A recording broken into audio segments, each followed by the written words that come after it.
So they spend a whole winter or the whole summer in the gym getting bigger. Their strength numbers go up, their body weight goes up, all these metrics, good metrics go up, and yet they don't throw harder. And then it's like, well, what the heck? Now I'm discouraged, and now all that work I put in was for naught. No, that's not how it goes. It's a combination of so many different things.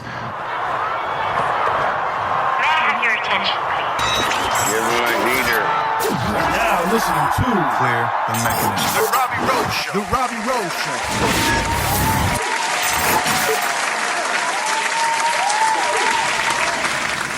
All right, what's going on, guys? It's your boy Robby rolling here on the Robby Rose Show. Got a solo episode for you guys today. For those of you guys who follow me on Instagram or check out my YouTube channel, I guess even my website, you'll know that I do a lot of like pitching talk segments. Depending on, how much detail I go on into the segments, they can range from like 10 to 20 minutes. Today's topic obviously is one of the more discussed topics within the baseball industry and velocity development, development for the younger guys, older guys. Like, we know that velocity is at such a high demand right now. So I thought it was appropriate to do a pitching talk segment on this and include it in my podcast feed. So for those of you guys who are tuning in on this podcast, first and foremost, thank you guys for tuning in. And then secondly, if you have yet to see any of my pitching talks, you can check all of those out on my website, therobbyroseshow.com. And on that page, you'll go into blogs and you'll see pitching talks in there. But for this specific episode, I mentioned it a couple times actually during the show that you can find the show notes over at therobbyroseshow.com/velocity development. I link a couple different podcast episodes if you haven't checked those out yet. And so I thought I should throw this up on the podcast, because I know I got a lot of podcast subscribers that I don't know if you guys love hearing my voice or just love hearing the guys that I bring on. But like I said, go head over if you want to watch the entire video. There's nothing special in the video. It's just me talking, and it's the same audio. But you do get to see my beard, so maybe that's some. Maybe that's your motive to go over there and look at the video. But let's get right to the episode, guys. About 17 minutes long, and talking about velocity development. Thank you, guys. And if you are new to the podcast, be sure to subscribe because it makes me feel good. All right, let's get to the episode. What's going on, guys? It's your boy Robby Rowe here on another segment of Pitching Talks. I want to welcome everyone that's going to be tuning in to this podcast. Yes, that's why you see, for those of you guys who are watching the video, that's why you see two microphones attached to the old shirt. I'm going to throw it up on the podcast. If those listening on the podcast want to see the video for whatever reason you have, whether it be you like looking at my beard or to see what shirt I'm wearing, I don't know. But you guys can check that out. For those podcast listeners wanting to watch the video, therobbyroseshow.com/velocity development. So, like I said, velocity development, guys, that's going to be the topic of today's segment. Obviously, I would not even put it in the argument as far as most popular topic within, baseball development. Velocity plays a huge role in, are you going to go to the next level? If you're speaking from pitching, right? I guess even hitting with the whole exit velocity thing. But, for those of you guys who are new to my segments, I am a pitcher. So what I try to do is I try to stick to my strengths, right? So basically what I talk about is pitching, development, training, all that kind of stuff. So to dive into this subject, man, this was painful for me to read, but I got a direct message from a kid that I believe was 10 years old, and if it wasn't 10, it was 11. And he wrote me saying, "Hey, these are ballpark numbers, but he said, hey, I'm 4'8" or 4'10" or whatever he said within the 4 foot range. I'm 105 pounds and I throw, like, he gave me a number, like 57. He's like, how hard should I be throwing at this age? And I want to be very clear before we really dive into this. I want to be clear in the simple fact that I don't blame you guys. I don't blame those types of individuals, because I think the way that the game is evolving and progressing, it really puts you guys up, backs up against the wall in the sense that, you guys aren't stupid. You guys turn on a Major League Baseball game and everyone that you watch pitch that day is throwing 95 plus. Like, it's not your fault. I know the demands for velocity are so high, and that's completely acceptable. But for me to sit here and give advice on velocity development to a 10 or 11-year-old would be a total disservice to what I believe in, and then what I believe how you guys should go about that process. Hey guys, it's me, your host. Sorry for interrupting this podcast, but I gotta leave some room for some advertisers. Just go ahead and hit that next 30 seconds, and it should be over in a jiffy. Let's get back to the episode. I've said it before, and I'll continue to say it over and over again. I think the most crucial step in velocity development, or even just like development in general at a very young age, is to just be athletic, man. Like, be a kid, go out and play different sports, learn about how your body moves and the forces that are being applied throughout your body. That's for me growing up, it was never about, I need to throw hard. I think throwing hard was a byproduct of just being athletic. And, when it was baseball season, it was, doing X, Y, and Z and going through puberty. I'll link a podcast episode I did with Mike Reinold, who talks about that, who talks about how, especially with the parents, how we get into this kind of system where it's like, I need my son to start weight training, or I need my son to start throwing weighted balls because we want to give him the upper hand, or we want to give him the edge, at 8 years old. And I'll link that in the show notes. Again, therobbyrowshow.com/velocity development. You'll find all of this in there. Everything I talk about will be in there. So I do want to be very clear. I'm not trying to bag on you guys. I actually thoroughly respect the individuals who direct message me and say something along those lines, as far as, hey, I'm this amount, I'm this age, I weigh this much, how hard should I be throwing? I do want to briefly touch on, before we dive into this, I do want to briefly touch on the best way to go about that. And this is age dependent, because I have two types of thoughts on that. The first thought is, don't worry so much on the other people around you. Focus on the things that you can control, right? So the things that are literally in your grasp, like in your control, because I don't know how much control you have over the other people in your age group and how they develop, right? That's something that's beyond your control. But what you can control is how you go about your development, how you go about your process. And I'm telling you, man, it takes a total weight off your shoulders if you just simplify it to the point of, okay, I know that this is good for me. I know that I respond well to this. I know that my arm strength is increasing if I do this. So if you continue just along that path, it not only takes that stress off you, but it gives you that inner confidence of knowing that you're doing everything that you can to get to where you want to go. And then the second thing is if you are at that age, maybe like junior, senior year in high school, or even in college, where you want to know, where you rank up, like the competition's always going to tell you, right? I talk about this a lot on my podcast about how we're evolving in technology in baseball with all these data analytics and how we're taking the guessing out of the equation. We have Rapsodo, we have TrackMan, we have Edgertronic, so it's giving these absolutes. But at the end of the day, not everyone's going to have those tools, but what everyone can have the ability to do is throw to a hitter. And I always say it, man, like the hitter is going to tell you how good you are. So I know I kind of strayed away from the velocity development conversation, but let's dive into it.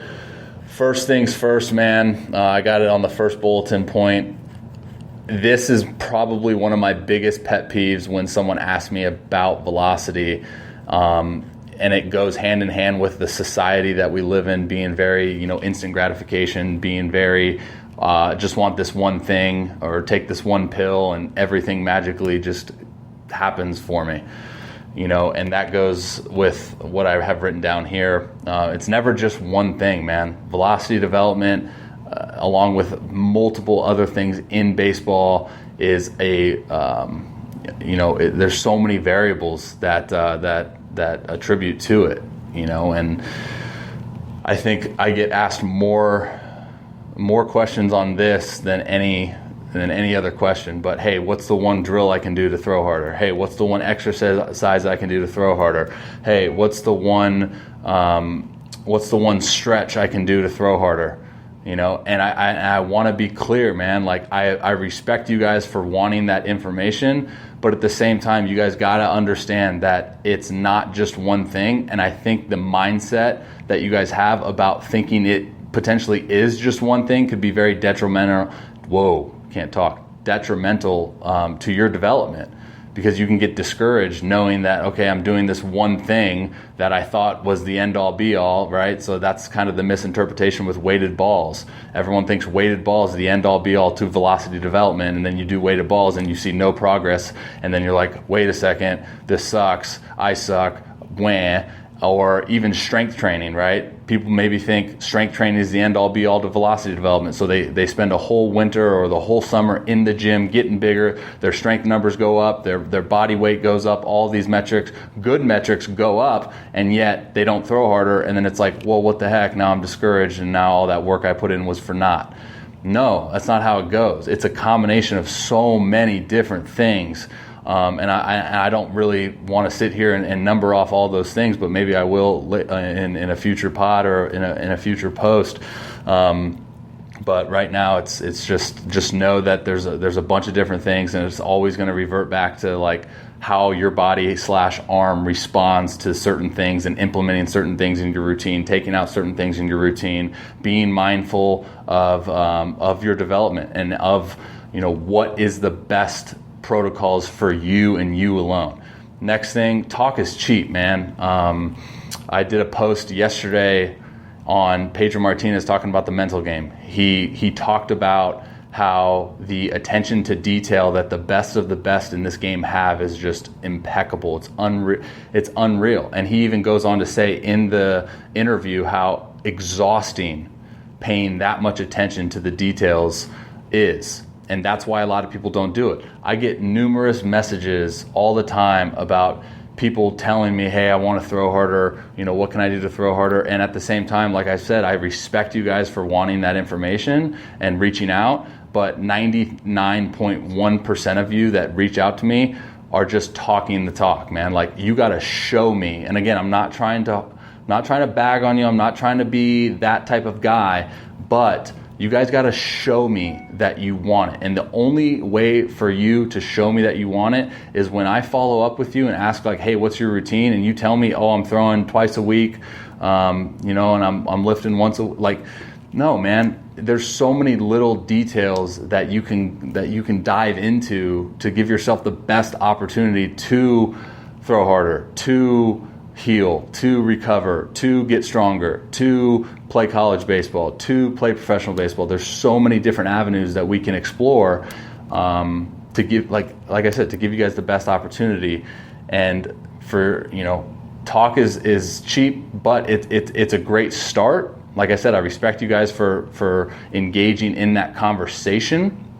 But as most of you hopefully know, that it's all about actions. Man, it's literally, when it boils right down to it, if you don't show me by your actions that you want this, then you just don't. Plain and simple, black and white. Then you just don't.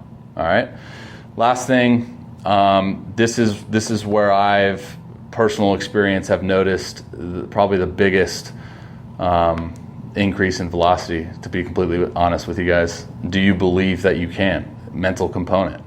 And I know when it comes to baseball, I think outside looking in, we know how mental the game of baseball can be. As far as belief and disbelief and confidence and doubt and failure and success and all of those things weigh into it. For me, man, like the off season where I gained 10 plus miles an hour, all I kept telling myself was that what is stopping me from doing that? I had, I'll link this podcast in the show notes as well with Kyle Bodie, the founder of Driveline, and he talked about how the only reason we're seeing more and more guys throw harder is because more and more guys just are, right? It's becoming like normal. So therefore, I think a lot of pitchers, myself included, get that mindset of like, okay, what's the difference between me and him? And he's throwing 95. And then all of a sudden you have that aha moment where it's like, okay, if he's doing it, what's separating me from doing it? So now I'm going to just believe that I can because I see all of these other people, and it's becoming like the quote unquote normal thing now. And so then when you put yourself in that frame of mind, knowing that it's achievable and knowing that you believe that you can do it, I think your brain and your body and everything just connects. And and I know how outside, listening in on this, watching this, it's probably thinking like, Robby, you're a freaking hippie weirdo, dude. Like, no, velocity is all physical. I know how it sounds, and I don't disagree with you as far as velocity being a physical component. But I think before you do anything in life, you have to believe that you can. Because if you don't, you're really behind an 8 ball. You're setting yourself up to fail, because it boils down to you believing that you can, not anyone else.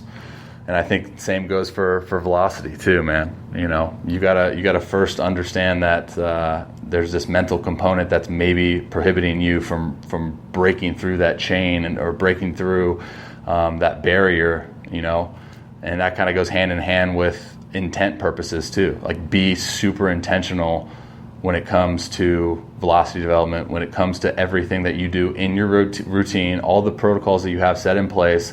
Be intentional with them, and that goes back to that goes back to the attention to detail thing. There's so many, like I said, there's so many different things that we can do. There's so many variables that are included within velocity development, within development in general. There's so many of these avenues that we can explore, and it's so easy to just go at it 30-40%. Trust me, I know I've been a baseball player my whole life. I've been a professional player the last decade. I get it. Sometimes there's days where we don't want to put in the work. We don't want to pay attention to detail. I completely understand.